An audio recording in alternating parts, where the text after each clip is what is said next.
I'm Peter Rivera. Oh, me too. I'm Ben Vereen. And I love StageBuddy.com. And you should too.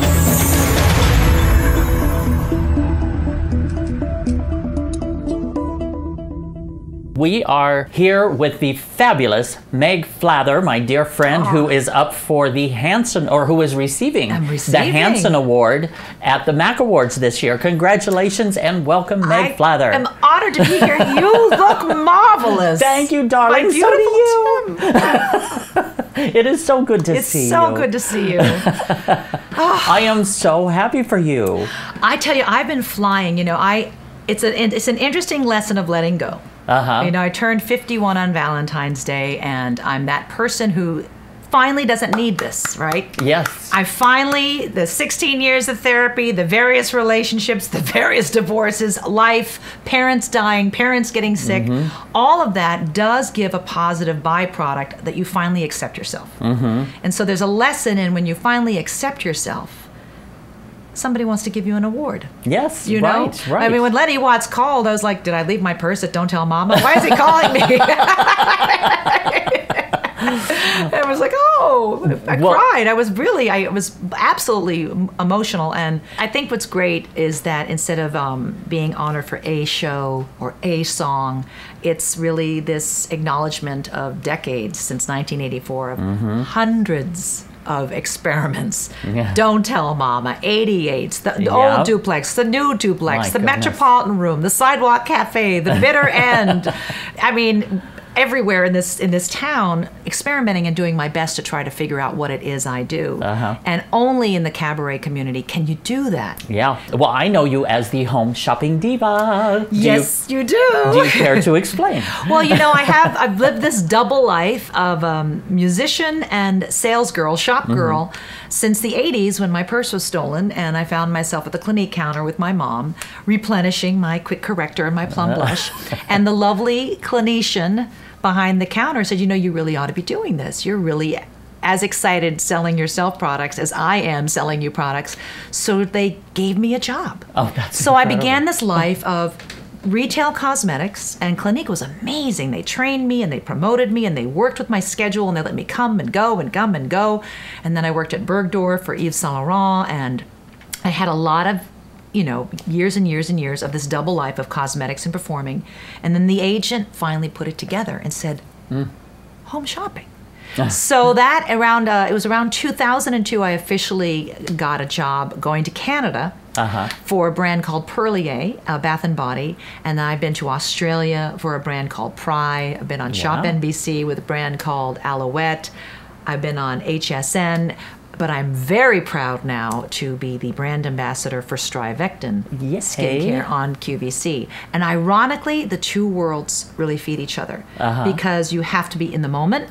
You have to listen to your host. You can't be too scripted. Who wants to watch that? It's live TV, you know. And the same thing for cabaret. Have an idea of your patter, know your songs, but be open to the show being different because all those people in the audience make it a different show. So it's another lesson in letting go, you know, because who would have thought selling cosmetics and performing at Don't Tell Mama would feed each other. Right. And they do. And I've written a book about the whole experience called Home Shopping Diva, Lessons, Lyrics, and Lipstick. Because I think I have a lot of lessons to share. And I feel like this young generation of men and women pursuing anything creative, living in New York City, I think they can be very hard on themselves and not realize that the hard stuff is actually, it's good for you. You know, it shouldn't come overnight. It builds character. It builds character and work ethic and receptivity and all these crazy jobs that I thought, you know, were getting in the way of being an artist, made me a much better artist. Absolutely. So it's a story of letting go, you know, and making lemonade out of lemons. Exactly. I do that very well. Well, you have had just a fascinating life. Now, mention again where you were born. Yes, my father was, I think, the very first Peace Corps director under Kennedy in the Philippines. Wow. And I was a little Peace Corps love child. And so I was born on Valentine's Day in Baguio in 1964. Wow. And I spent the first 5 years of my life overseas, which I also think has contributed to this need to connect with people, whether it's skincare or music. Because I lived in a village, and I was literally passed around and held all day long. My mother would say to the wonderful caregivers that would take care of me, the Filipino women, she goes, "Now I want my daughter raised American, so you keep her in the crib."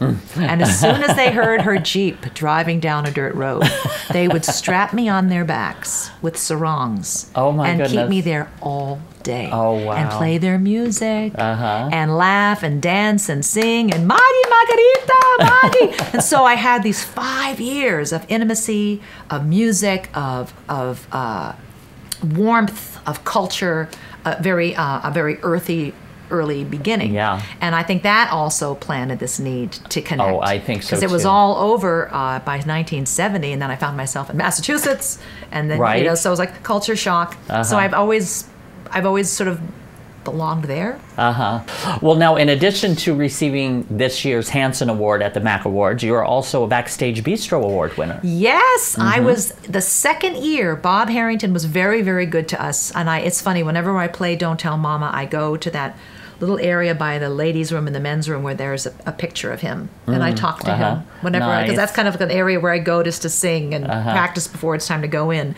And I look at Bob Harrington, I just say, "Thank you for seeing me," because we were odd. Christian, Daisy, and I, Leather and Flather, again, we were expanding the boundaries of cabaret. We were singing things like Tom Tom Club and Wham and Joe Jackson and Janice Ian and Joan Armatrading and which is outside of the American Songbook, which a lot of times cabaret was known to be. Absolutely. And I was doing music of Gilda Radner, and I mean, it was Carol Burnett, and he just put these interesting shows together, and Bob Harrington got it. And he gave us this really great review. And then he gave us the Bistro Award for Best Musical, I guess it's Musical Comedy or Music and Comedy Duo. And so, yeah, that was years ago. Well, now, you have also been compared lyrically, vocally, and stylistically to the likes of Joni Mitchell, Carly Simon, Annie Lennox, Suzanne Vega. Those are some heavy compliments. Well, those are my influences. You know, those are the influences. You know, that 70s singer-songwriter style is my favorite. Give me early Carly Simon. Give me early Joni. Well, give me any of their chapters, because I love when they take risks. I'm one of those people that hangs in there with my stars when they experiment. You know, I don't want them just to sing what I like. I want them to challenge me with what they are singing now. Yeah. But that 70s singer-songwriter chapter was huge for me. And then it was Suzanne Vega in the 80s, which was the beginning of me going, I wonder if I could do this myself. Right. I wonder if I could, because I was covering her songs in my shows. And then Annie Lennox, when she came out with Diva, I mean, I always loved her in the Eurythmics, but when she came out as Diva, I mean, that was it. And so I study her. I think what it is I study her production. I study her fearlessness with her range, the way she just goes for the note and she holds it and she doesn't force the vibrato. I think with Suzanne Vega, it's the fact that she is so confident she's almost whispering in your ear when she sings. And then Carly with her passion, and then Joni with her poetry, and this range that's endless. So that's how they all kind of weave into my tapestry, if you will. They're all... I mean, to be compared to any of them is, I am not worthy. It's more like they're on my iPod. That's what we can say. In closing, do you have any words of wisdom or any advice for someone that may be thinking about getting into cabaret? Oh, gosh, it's the same advice I say to all the young women in my life. Really trust your point of difference. Find the thing that is you, that is uniquely you, and stop the imitating. That's what I spent too many years doing. I really didn't think I was anything special, anything unique, that what made me Meg was worthy or worth it. I mean, I remember trying to be everybody else. I remember trying to be Julie Andrews. Really? I don't think so.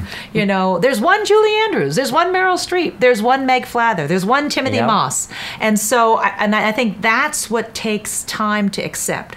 If we know that in our 20s, can you imagine? And that is what the Madonnas know. You know, that is what the Joni Mitchells and the Suzanne Vegas know. They know how to be themselves sooner. They have a sense of value. So I would say, especially in the art form of cabaret, where you are basically alone with a musician telling stories, it's much more compelling to listen to and feel if you're really present to yourself.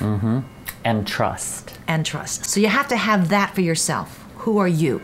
And that should be in your show. Absolutely. That's some wonderful advice. You know, at 51, everything's going south. But I've learned a few lessons. What is it my friend said? I'm round where I want to be flat, and I'm flat where I want to be round. That's menopause.